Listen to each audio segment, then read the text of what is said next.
അങ്ങനെ നീണ്ട ഒരു വർഷത്തെ കാത്തിരിപ്പിന് ശേഷം ഒരു തൃക്കാർത്തിക നാളൂടെ വന്നെത്തിയിരിക്കുകയാണ്. തൃക്കാർത്തികയുടെ അന്നാണ് നമ്മുടെ കൊരട്ടിയിലെ പൊങ്കാല വരുന്നത്.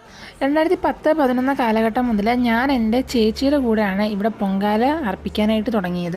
ഇന്നും അതിനൊരു മുടക്കം വരാതെ, ഒരു കോട്ടം തട്ടാതെ തന്നെ ഞാനത് കണ്ടിന്യൂ ചെയ്ത് പോകുന്നുണ്ട്. എനിക്ക് ഒരുപാട് ഇഷ്ടമാണിത്. കഴിഞ്ഞ വർഷവും ഈ വർഷവും എന്നെ സംബന്ധിച്ച് എൻ്റെ ലൈഫിൽ ഏറ്റവും മോശപ്പെട്ട കാര്യങ്ങൾ നടന്ന കാലഘട്ടമാണ്. അതുകൊണ്ട് തന്നെ ഇപ്പോൾ ഈ നേദിക്കുന്നത് കുറച്ച് സ്പെഷ്യലാണ്. എൻ്റെ എല്ലാ കാര്യങ്ങളും അറിയാവുന്ന ഒരേ ഒരാളാണ് തമ്പുരാൻ. അപ്പോൾ അവൻ എന്നെ കാക്കട്ടെ. ഞാൻ കാരണം രണ്ടാമതൊരാൾ വിഷമിക്കാനിടയാവരുത് എന്നുള്ളൊരു പ്രാർത്ഥന മാത്രമേ ഉള്ളൂ. ഞാൻ വിചാരിച്ചതുപോലെ തന്നെ തമ്പുരാൻ എന്നെ കഷ്ടപ്പെടുത്താൻ നിന്നില്ലായിരുന്നു. പെട്ടെന്ന് തന്നെ തിളച്ച് തൂക്കിയിട്ടുണ്ടായിരുന്നു. കിഴക്ക് ദിശയിലാണ് തൂക്കിയിട്ടുണ്ടായിരുന്നത്. അതുകൊണ്ടൊരു സന്തോഷം കൂടുതലും ഉണ്ടായിരുന്നു. പിന്നെ ഇത് കഴിഞ്ഞിട്ട് ദേവിയുടെ നടയിൽ കുങ്കുമാഭിഷേകവും കാര്യങ്ങളും ഒക്കെ ഉണ്ടായിരുന്നു. ഇതെല്ലാം കഴിഞ്ഞ് നമ്മുടെ അമ്പലത്തിൽ തന്നെ അന്നദാനം ഉണ്ടായിരുന്നു. ജാതിമത ഭേദമന്യേ എല്ലാവരും ഒരുമിച്ച് സന്തോഷത്തോടു കൂടി ഫുഡും കഴിച്ചിട്ടാണ് മടങ്ങിയത്. വൈകിട്ട് തൃക്കാർത്തിക ആയതുകൊണ്ട് തന്നെ കാർത്തിക ദീപം തെളിയിക്കാനായിട്ട് നമ്മൾ അമ്പലത്തിൽ പോയിട്ടുണ്ടായിരുന്നു. അങ്ങനെ ഈ വർഷം തന്നെയായി. അപ്പോൾ നിങ്ങളെല്ലാവരും ഹാപ്പി